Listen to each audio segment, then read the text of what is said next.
Thanks for having me interrupt your exciting lunchtime panel to speak about something not necessarily related. But last year in October, I received an email to my work email, and the subject line read Leadership in Government Awards, and then in all caps next to it, it read, "Congratulations, you have been nominated." So I assumed it was spam, and I was going to delete it. And I wondered how it had gotten through DFAT's very strict internet filters. But luckily I opened it because I discovered a nomination for the Leadership in Government Graduate of the Year Award. At the time, I'd just spent 18 months being a thorn in DFAT's side, or so I'd thought. I was negotiating for better LGBTI inclusion policies in our workplace, and also on the EA negotiation team, hoping to retain protections for LGBTI spouses overseas. So the only thing I thought I was going to be nominated for was a diplomatic talking to about not rocking the boat. I was very surprised and very moved to learn that the head of our graduate management team at the time, Jill Collins, and our chief people officer had put forward my nomination for the award, which had been endorsed by our secretary. The nomination was in recognition of my work with the lesbian, gay, bisexual, transgender and intersex staff members at work, and my work with the LGBTI community in the NGO sector before I joined DFAT. I wrote something like a mini thesis by way of application, and it was supported by supporting statements from DFAT management, and we handed it in to chartered accountants, and a few months later I was lucky enough to be shortlisted. There was an awards ceremony last year in November. It was very fancy. It was held here, and Kofi Annan opened it. And I was very thrilled to be awarded Graduate of the Year alongside Charlie Shandell from the Department of Immigration and Border Protection, and also alongside Claire Ripley, also from DFAT, who got a highly commended for her work on women in leadership in our department. By way of background, a few years ago, DFAT had never held an LGBTI event underneath our roof. LGBTI people are, of course, protected under Australian law from discrimination in the workplace, but the tone, I think, at DFAT was perhaps more one of tolerance than it was of celebration. The department has come a really long way in the last 3 years, and I think the agents of that change are a much broader group of people than just myself.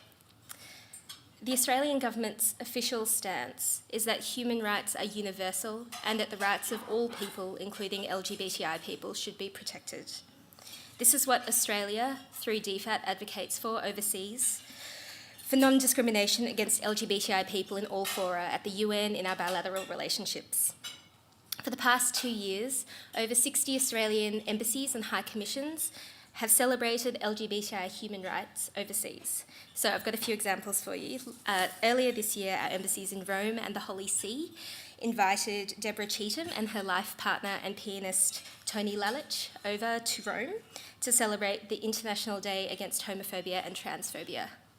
Our Hanoi embassy this year hosted Vietnam's first ever Mardi Gras, and it was held on embassy grounds. Our Yangon embassy supported Myanmar's LGBTI Film Festival, and in Greece, our post bought the T-shirts for the volunteers of Athens Pride. Lisbon took some excellent resources developed by Trans Australia and translated them in Portuguese and distributed them to the wider community. And in Madrid, the Australian film Gaby Baby was screened in collaboration with It Gets Better España. Hong Kong hosted trans filmmaker Caspar Wang, one of the first Australians to be issued with an Australian gender X marker on his passport in Hong Kong. 3 of our Chinese posts have screened the Australian film Holding the Man, and our High Commission in Fiji held an event with local organisation House of Chameleon. So this is just a small snapshot of what Australia is doing overseas to advocate for LGBTI rights. I've never been one to be slavishly attached to the department that you work for. It always seemed a bit strange when we're meant to be one APS. But I realised when I was writing this speech that I've really drunk the Kool-Aid, and I'm very proud to be a member of DFAT because I feel like it really walks the talk. And what we do overseas, we also do internally. So, for example, last Friday, our secretary and the departmental executive opened Wear It Purple Day celebrations for the whole department. Our policies have continued to be strengthened to protect LGBTI employees, and this year we're going to begin to roll out training to our staff. Earlier this year, 70 staff members and our families marched very proudly in Mardi Gras. We were the 3rd APS agency to do so, behind the AFP and Defence. To be able to do that, Mardi Gras was something when I was growing up, which was always, the channel was always changed when it came on TV, and it was really seen as something to be ashamed of, that people could be so free in celebrating their sexuality or expressing their gender identity. It wasn't something to be celebrated. So to go from that to marching with my employer at Mardi Gras with a group 70 strong with members of our DE, that was really something that I was very proud of.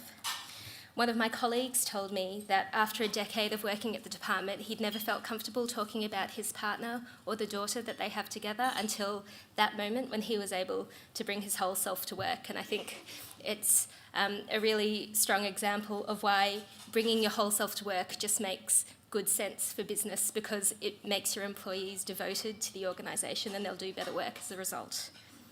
I intend to use the prize I got from the Leadership in Government Award to go on a 2-month sabbatical to a leading LGBTI organisation in New York City. The UN in New York and the missions and organisations that surround it, they're at the forefront of LGBTI human rights. And so I'm very grateful to Chartered Accountants, thank you, to give me this opportunity to work with leaders in the field. And I hope that I can bring back some knowledge which will help the Australian government continue to be a leader in this space.